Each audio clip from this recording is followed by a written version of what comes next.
Hey guys, MMA Savant here, and I'm with little mini junior MMA Savant, and we're here for another video. And again, it's about Jon Jones.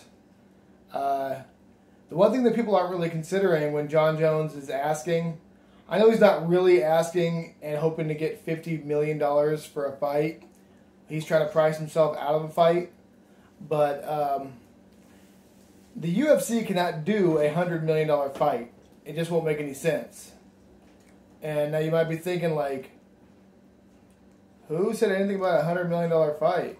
The number was 50. What are you talking about? You can't give your champion less than your challenger. You know? You'd have to at least match it. So that means $50 million for Francis in his first title defense and $50 million for the challenger.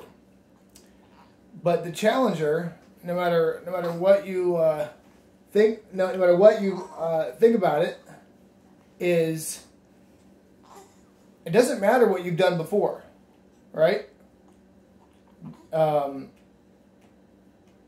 When you boil it all down, what you have is a person who has never won a single fight in the heavyweight division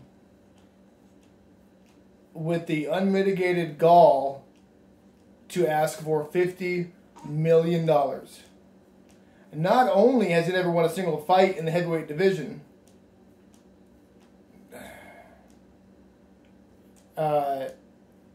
he's not even a draw. Like, if you've read on my posts or seen my videos before, you know that he's never even had a definitely top 20, but actually more like top 25 best UFC pay-per-view draws of all time. You know? And he's like, well, I'll go to another organization and they'll pay me my worth. It's like Bellator and PFL and whatever else is out there is not going to give you what you feel your worth is. Because you said $10 million was way too low to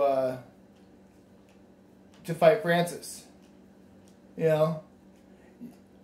And here's the way a super fight works.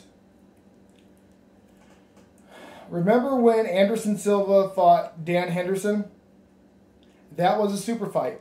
Because it was our best middleweight, ours being UFC, versus Pride's best middleweight, Dan Henderson. So when the UFC bought Pride, it was middleweight champion against middleweight champion to see who was best. Anderson ended up submitting Dan Henderson in the second round with a rear naked choke. All right, that's a super fight. If Jon Jones had been the heavyweight champion over at Strikeforce, and then when the UFC absorbed them, that would have been considered a super fight to fight the UFC's heavyweight champion and the Strikeforce champion coming in.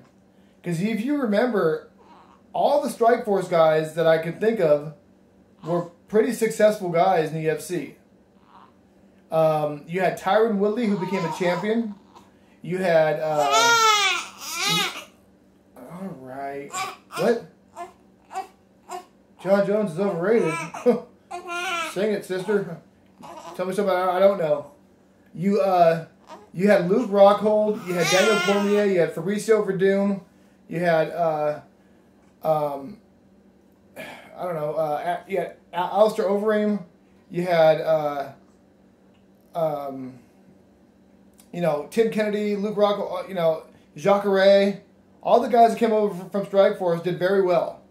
Tim Kennedy only went 3-2 and never contended, but he had a pretty big fan base. And, anyway, for the two promotions to merge, that would be a super fight, right? Not a what? You want her? She was being a fuss. That would be a super fight, you know. All right, Rady's going off the air.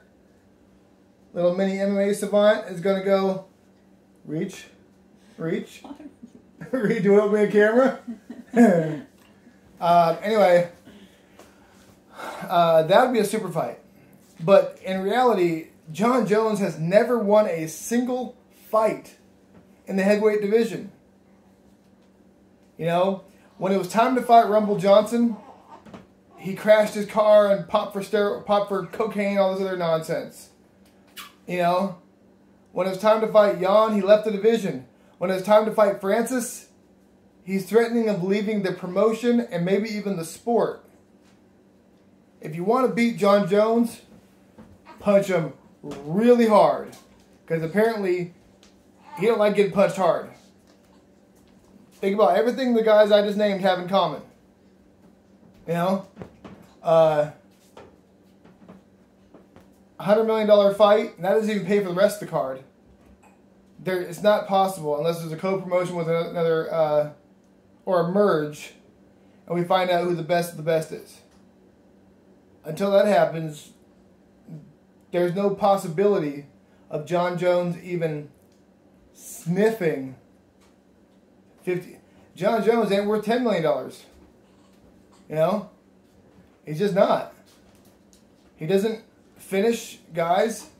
He finished Alexander Gustafsson in what would have been their 8th round, years apart. As far as true middleweight light heavyweights go, he finished Rampage Jackson in the 4th round by rear naked choke. Machida, Chael, Rashad, and Vitor all dropped down 20 pounds when they got older, which you don't normally do, to fight at middleweight. So they were just bloated middleweights the whole time, you know. And he didn't finish Rashad. He finished Machida with the prayer choke. Your school might know it as a modified McKenzie teen, you know. He finished Chael by TKO, but Chael's a middleweight. He fought OSP on short notice, didn't even finish him at all. Didn't dazzle anybody in that fight. And OSP wasn't even a top 5 light heavyweight at the time.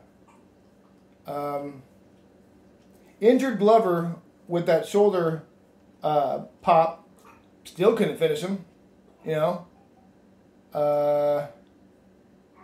Didn't finish Anthony Smith, had to commit a foul to even get any damage done off of him. He dominated Anthony Smith, but still no finish. In my opinion, he lost to Reyes. In my opinion, many people's opinions, and one of the judges' opinions, he lost to former middleweight Thiago Marreta. And it's like this. It's like Jon Jones has not done enough to warrant that. You know? He has not looked that good.